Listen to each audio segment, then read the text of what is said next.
Dünya bütün gözəlliyi və əzəməti ilə bir gün öləcək. Güneş və ulduzlar bütün parlaqlıqları ilə sönəcək.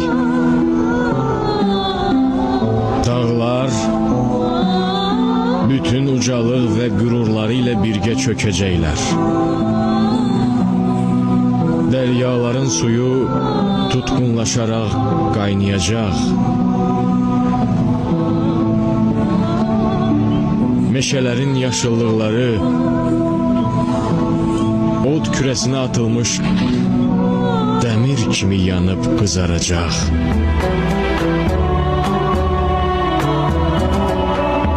Belə bir vəziyyətdə insan evini su basan qarışqa kimi olacaq və özünü itirmiş halda